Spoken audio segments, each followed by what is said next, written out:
Barnaby Jones will return next Thursday night at 10, 9 Central and Mountain on most of these stations. Please support the Word Balloon podcast by going to patreon.com/wordballoon. Become a part of the League of Word Balloon listeners. That's patreon.com/wordballoon.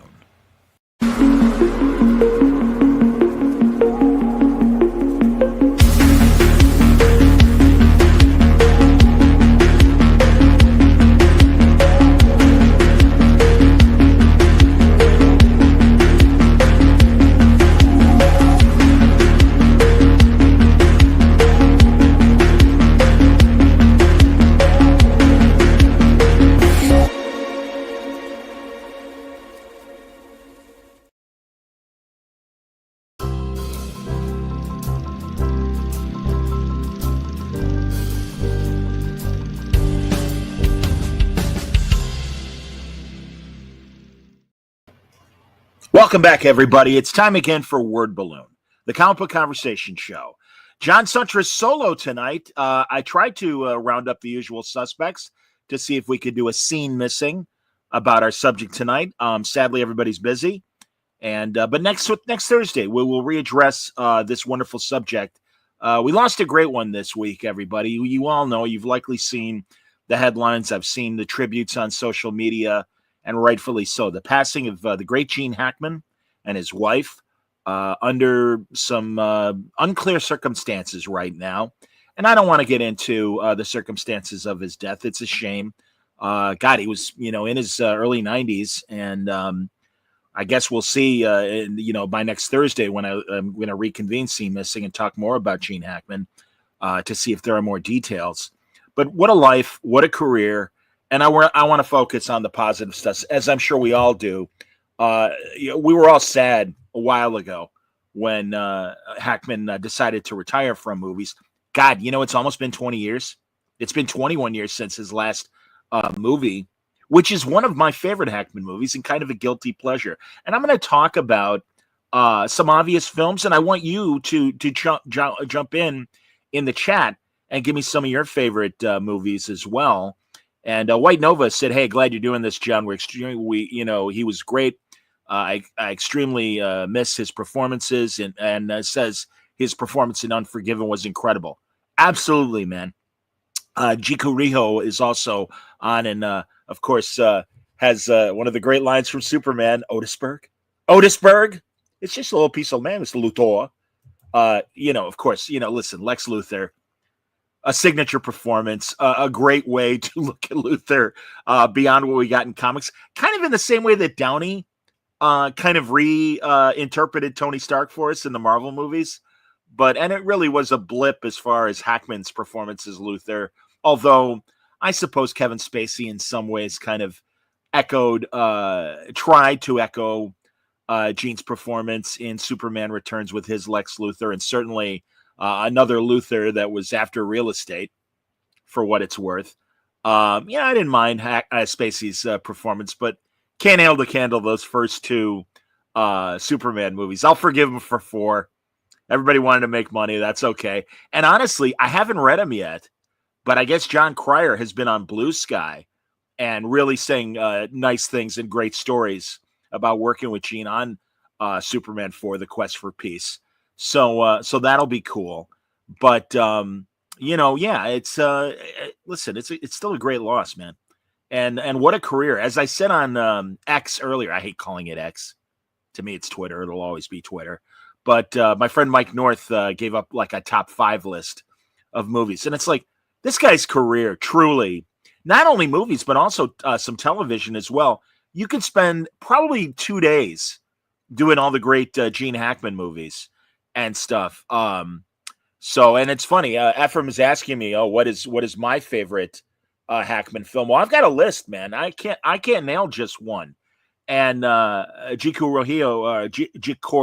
Riho, said I'd have preferred a more serious Lex, but it's a very entertaining performance. Very, very funny. Absolutely, man. Good Lord. Here, a couple more comments as they're coming in. Played out. What a great actor. Yes, I agree with 2 of these. Crimson Tide and French Connection. Too many to name. Dave Schweitzer also says Hackman, one of the all-time greats. Too many to mention. Well, we're going to mention a few. And again, what I don't get to today, whether it's myself or you in the chat, and again, thank you, everybody. Please keep coming in with your comments. But next Thursday, I'm going to do it again with Scene Missing. And hopefully, if all works out, Jeff Parker, Gabe Hardman, and Ian Brill, my usual Scene Missing compatriots, will all join me. And they'll include their lists of excellent Hackman movies. I'm really glad that Played Out mentioned French Connection. Of course, Popeye Doyle, he won the Oscar for it, rightfully so. But I would also point everybody to the sequel that is very rarely talked about, and that's French Connection 2. It was directed by John Frankenheimer, another amazing director, much like Billy Friedkin, who did the original French Connection, the first French Connection. But hey, man, I mean it. It is one of those sequels, much like Godfather 2, Rocky 2, some of the better sequels, that it's like, if you haven't seen it, you really owe it to yourself to see it, because these are great movies. So, there you go. B Things, while we're on the subject, says, I remember seeing The French Connection for the first time at a classic movie in college a few years ago. I didn't know what I was getting into at all, but it's amazing. Great cop movie, everybody. French Connection is outstanding. Popeye Doyle. They tried to do it as a TV show. And of all people, Ed O'Neill. I want to say Ed O'Neill was Popeye Doyle in the TV version. Somebody can correct me in the chat. But, yeah. So here, all right. And it's funny. All right. And again, G. Corrijo. I'm sorry, G. Corrijo. I always murder your name, man. But he says, geez, Hackman in some of my favorite films. Bonnie and Clyde. Absolutely. The Conversation. We're going to talk more about The Conversation next week with the guys, because I know that's one of Parker's favorites. Who could forget Young Frankenstein, that fantastic cameo that if you check the credits, he's not in the credits. And it really was him kind of begging Mel Brooks, put me in this movie. And, he's the blind guy that, was a character in The Bride of Frankenstein, which, if you ever saw the original, is literally one of the most sentimental scenes in a Frankenstein movie, where even the monster starts crying because this poor, lonely blind man takes him in and, I haven't had a friend. Oh, man. And literally, Karloff, as the monster, is crying at this guy because he understands. And the blind man teaches him English as well, to how to speak again and everything.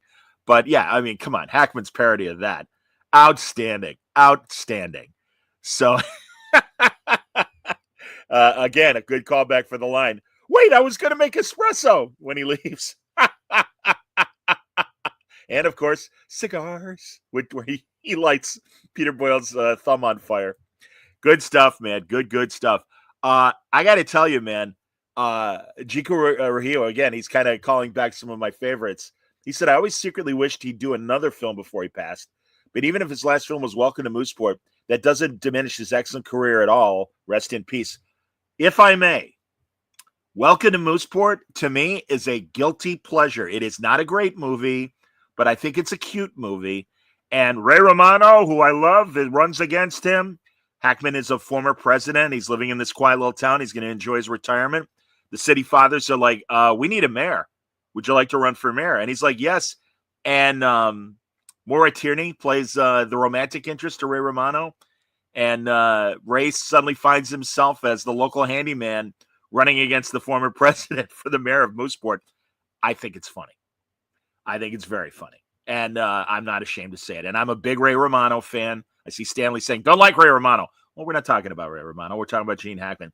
I think he's great. Christine Bernansky plays his ex-wife. I think there's a lot of funny stuff in there. Fred Savage is in the movie as one of his guys on his president's staff, ex-president's staff. Rip Torn is in the movie. It's a very, very funny movie. So again, and it's one of those ones, I think HBO made a contract for it. Like, yeah, we're going to play this thing 100 times. Every now and then it pops up again on either HBO or Cinemax or whatever. I like it. Okay. My first movie that I ever saw Gene Hackman in, and I was a little kid, and again, kind of showing my age, but I saw it in first run, was in the early 70s when I saw The Poseidon Adventure when it was first run. To me, it's still one of the great Irwin Allen disaster movies. And honestly, I like it better than The Towering Inferno. I like The Towering Inferno just fine. But The Poseidon Adventure was such an interesting problem. If you don't know, a giant tidal wave hits this luxury liner that is captained by Leslie Nielsen, but a short part in the movie because this tidal wave flips the ship over, and these survivors have to figure out a way to get to the surface. They're underwater, and it's during a New Year's Eve party that the accident happens. And my God, he and Ernest Borgnine, Roddy McDowell, Stella Stevens, oh God, now I'm blanking on the young woman that plays the singer that Red Buttons falls in love with. And it's this weird kind of May, December, I guess you can call it romance. Jack Albertson, Stella Stevens, this handful of people. I don't even remember who plays the little kid as well.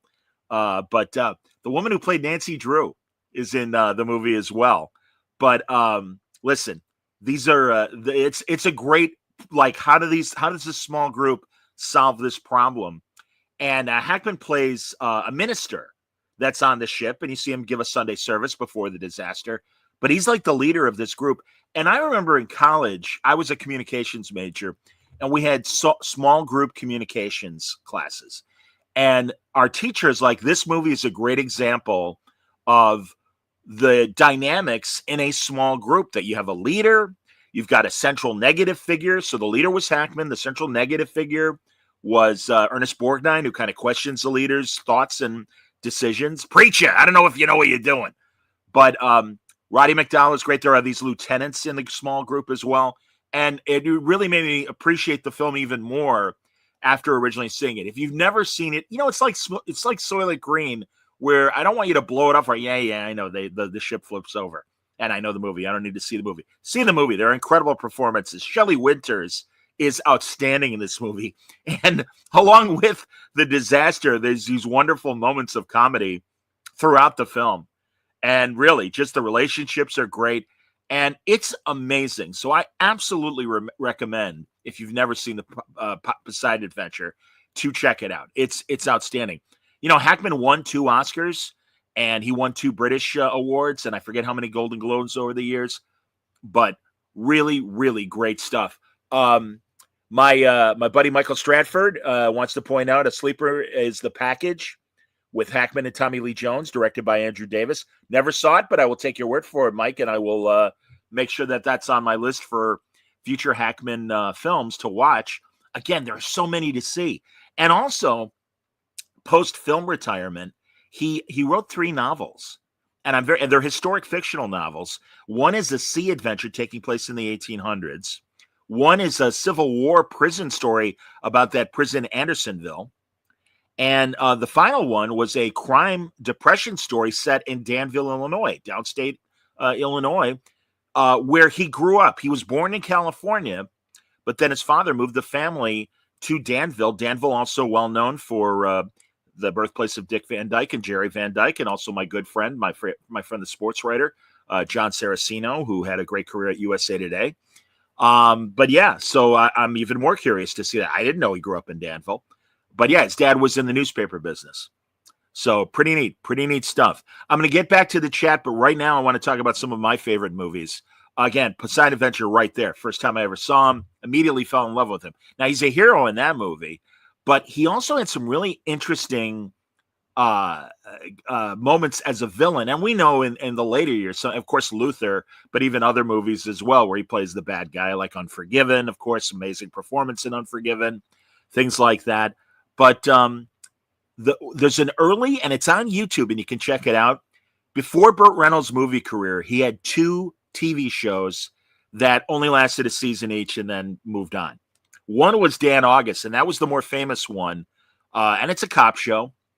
But before that, he had a show called Hawk, and Reynolds was the star, and he was a part Native American New York cop. In the very first episode, Do Not Spindle or Mutilate. That's the title of the episode, but it's the first episode of the show. Hackman plays this zealot religious killer that is leaving these biblical clues before each murder and stuff. Burt Reynolds is tracking him down. It's a very atypical early performance of Hackman's. I absolutely suggest you check it out. It is on YouTube, and see for yourself. It's really, I love seeing these early performances of actors before they become famous. And another great example like that is he's in the Western show The Iron Horse. He's in the Bill Cosby, Robert Culp series, I Spy, in an episode. So, these are all things that happen. You might know, because if you're a trivia freak like I am, you might already know this. But in the early 70s, there was an opportunity for Hackman to play Mike Brady in the Brady Bunch, the father. And where would some of those early movies that he made that were so great in the 70s, if he's busy doing a TV show, may not have made him? Eventually, he would have made his way into films, I'm sure of it. And also, Robert Reed had a very interesting post-Brady career, if you paid attention. And a lot of it really was kind of stuck more in TV. But I think Gene Hackman was such a great actor that nothing would have stopped him from continuing and making even more of an impact in the film world as he did. But a pre-Poseidon Adventure movie that I would recommend you see if you've never seen it, Downhill Racer, him and Robert Redford from, I want to say, 69. This is a really interesting film. My buddy Rob Burnett was talking about James Bond the other day and how big skiing was in the 50s, 60s, even 70s and 80s across the country.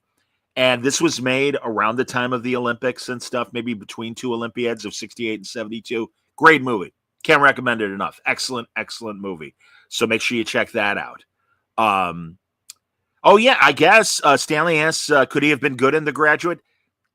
I just don't see him as Ben. And really, I think he looked too old to play Benjamin the way that, I know like they wanted Redford in The Graduate and they wanted anybody but Dustin Hoffman. But it's like, I don't know, Hoffman just looked the right age. I think Gene looked older than his years, even back in the 60s.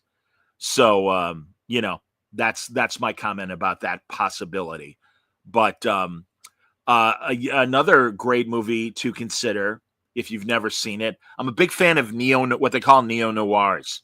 And Night Moves is a great 70s detective movie with Hackman in the lead. Outstanding. Outstanding. Cannot recommend that movie enough. It was really, really great. So I would also point out that movie. And in fact, Chico Rijo even says it as well. Apparently, it is getting a Criterion release next month, this March. He's got it pre-ordered. Hackman in the 70s detective film, reuniting him with the director of Bonnie and Clyde, Arthur Penn. Of course, sporting a role in Bonnie and Clyde. Fantastic role of Hackman's.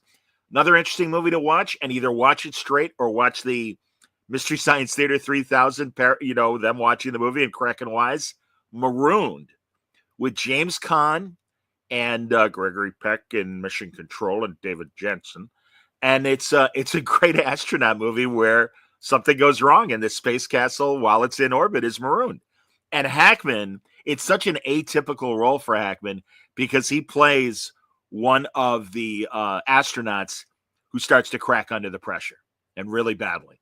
And again, it's kind of interesting to see Hackman in those kind of roles as opposed to the man in control as he is in so many other movies, whether he's a good guy or a bad guy. So look for Marooned, a very, very interesting film. Was it Jane Franciscus was the third astronaut? I can't remember right now. A lot of this, I made a list of some movies, but I'm kind of going extemporaneously as well as I'm talking about this stuff. We mentioned, as I said, The French Connection. And again, do not miss French Connection 2. It is fantastic. Other films, come on, man. No Way Out, when he's the senator, the great political drama with Kevin Costner and Sean Young. Outstanding film. And Will Patton as his chief of staff. Tremendous film from the 80s. If you have forgotten it, go back and watch it. If you've never seen it, amazing twist ending. I don't want to give it away, but an excellent, excellent movie. And Hackman is great in this political cover-up of an accidental murder of a mistress and everything he's doing to cover things up. And Costner is this Navy intelligence guy that's brought in to help, the cover-up. Stanley asks, did I like The Conversation? Yes, I did. Very much so. Francis Ford Coppola.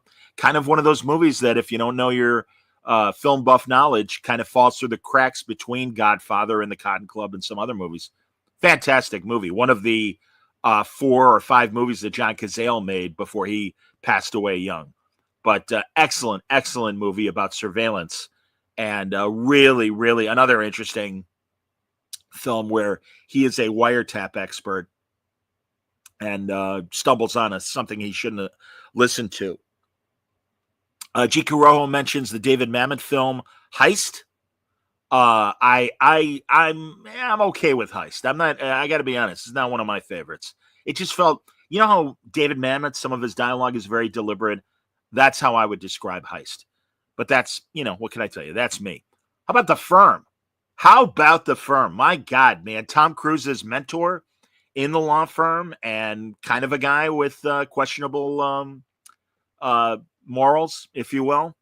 Trying to hit on Cruise's wife, Jeannie Triplehorn. Great movie. Excellent, excellent movie. The college basketball movie, Hoosiers, classic sports movie. So great in that movie. I'm going to give you another hidden sports movie that he made. Now, he's in it. He's one of the major stars. It's really more about Jeff Fahey and his co-star. It's called Split Decisions, where he plays the father of these two boxers, really a boxing family, because even the grandfather's in the movie as well. And it's a throwaway 80s boxing movie. I like boxing. So yeah, I like this movie. I think it's excellent. And again, Hoosiers, my God, so great in that movie. Sheb Woolley is great in that movie as the principal. And of course, now I'm blanking. Dennis Hopper, so great in Hoosiers as well. And that's the great thing about Hackman, man. I think he was as giving of a co-star as and would really be great in a double scene or whatever. But I think also, a wonderful man that could take control of a scene as well. But really great stuff. All right, Stanley's mentioning Guilty Pleasure. I got to be honest, Stanley, this is one I don't like, but we can disagree. He mentions the NFL film, The Replacements, about the strike year, and he's the coach of a team. Keanu Reeves is in the film. You'll forgive me, Stanley. What I don't like about The Replacements is the fact that I always feel like when movies rely too hard on hit music being the film soundtrack as the movie is going on, that they're trying to distract you from bad dialogue. So it's okay, John. Now I'm sorry, everybody. I'm blanking on names sometimes. The director of co-conspirator in Star Wars The Mandalorian, and great Marvel director and great actor and stuff. He's in the movie as well, The Replacements. I'm glad that Gicor Rijo mentions, and I was going to get to this, Wes Anderson's film, The Royal Tenenbaums. Hilarious as the patriarch of the Tannenbaums. Very funny performance. And again, that's the beauty of Hackman. He could do great comedy. He could do great drama. I mean, he really, and again, a great, if not an action hero, although a couple examples I can think of, and then I'll mention, that are worth at least checking out, really, for Gene's performance. But he could do anything. How about Company Business, which is a spy movie that he made with Mikhail Baryshnikov? And it's good. It's interesting. It's fun. Him and Will Smith, Enemy of the People. And it's a supporting role, but a very significant one. Hackman was that kind of actor, man. You just could not take your eyes off the guy. He was just amazing that way. So that's another one that I can think of right away.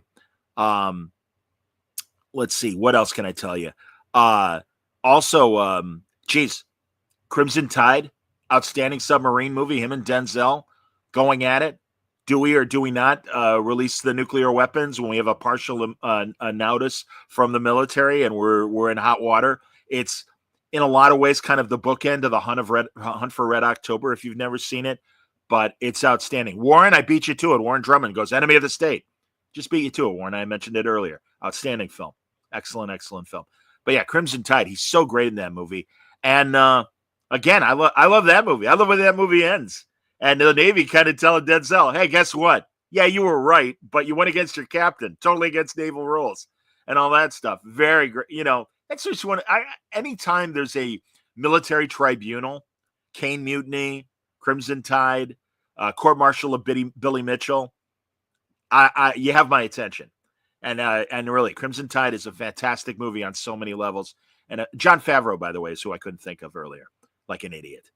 But I'm sorry. Thank you, Warren. I said Enemy of the People. I did mean Enemy of the State. You're absolutely right. Thank you very much for E1 if you're scoring at home.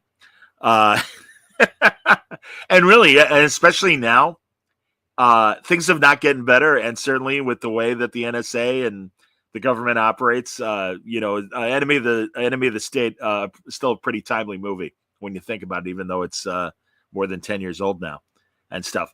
Again, I'm so bummed that he retired when he did in 2004. He did make an NFL documentary series where he's the narrator about the history of the Super Bowl. And I think that is a terrific documentary series about the history of the Super Bowl. Hackman was a great narrator on a lot of things. He also was a voiceover actor.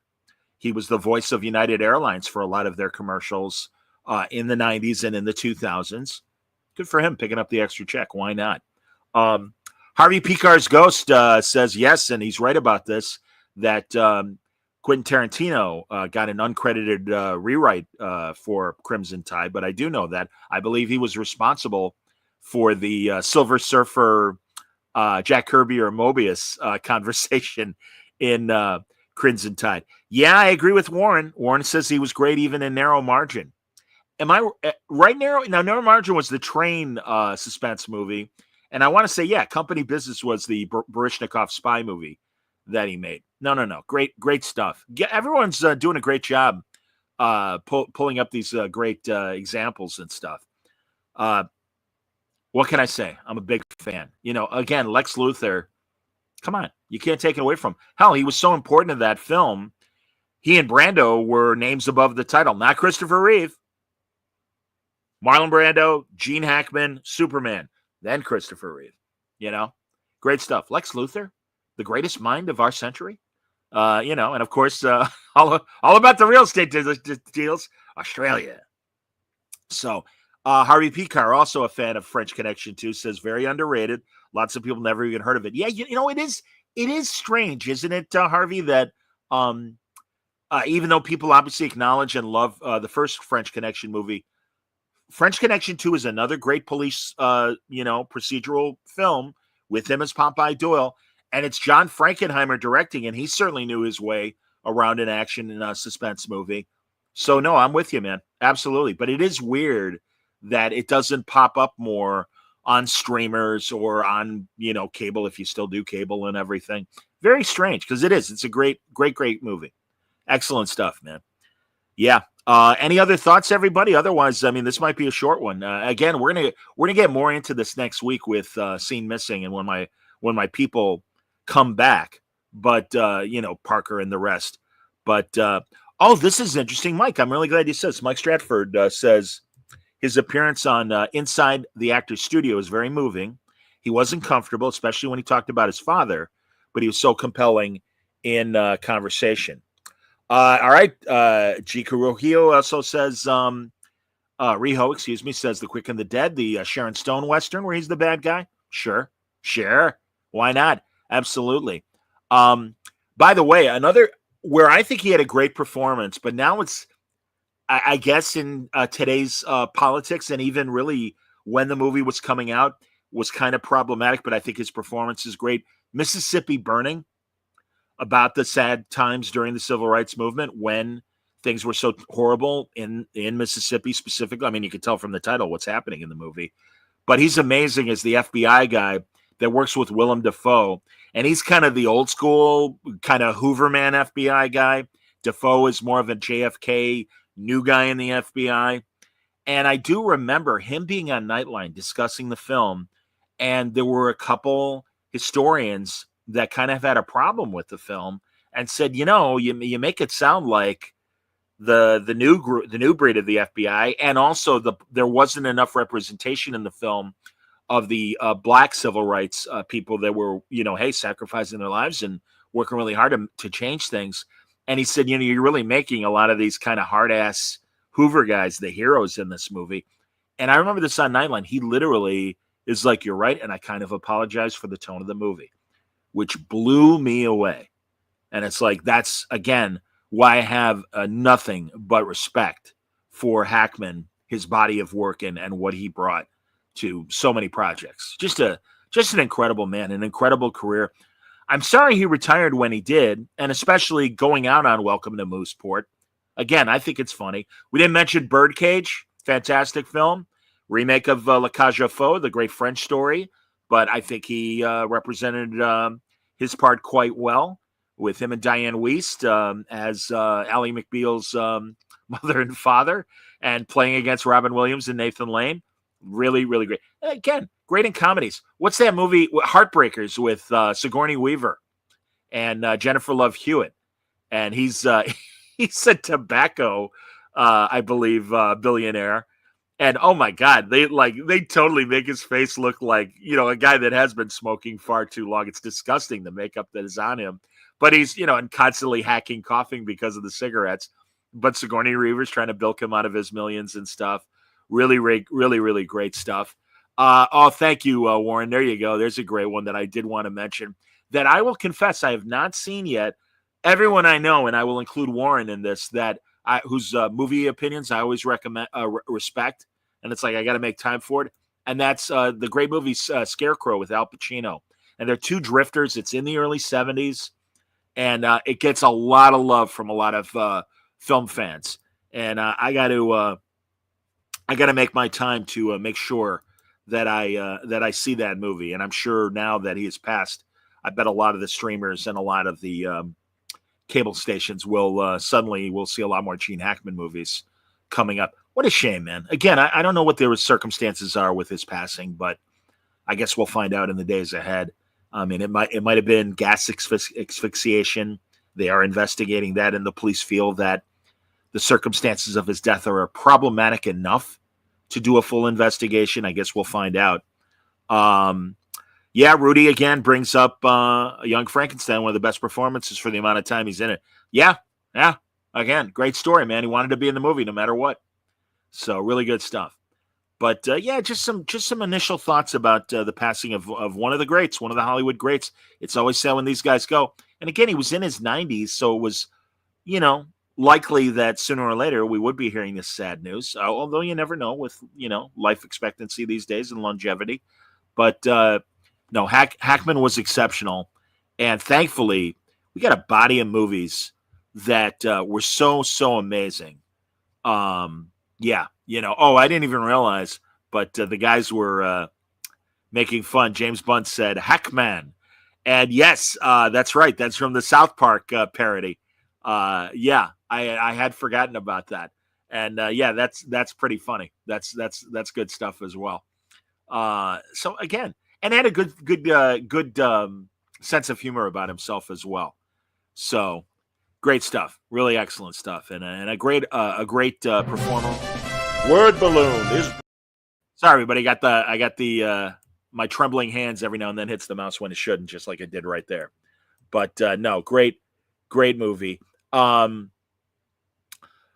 says Scarecrow is pretty good. All about the performances for sure. The plot didn't really stick with me. It is one of those early 70s movies that does kind of sound bleak.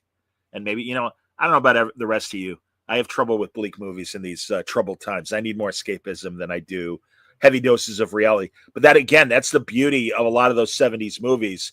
No holds barred. I mean, Poseidon Adventure, without spoiling, everybody doesn't make it from those initial survivors. And it's a great movie if you've never seen it. Marooned, also late 60s. Again, some interesting sacrifices in that movie. So there you go.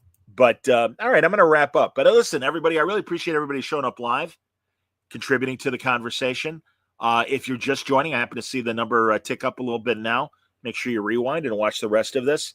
But no, great career, great movies, and a wonderful man and a wonderful actor. And I'm really sorry that he's not with us anymore. It was really, really sad news to learn that he passed, and his wife passed as well.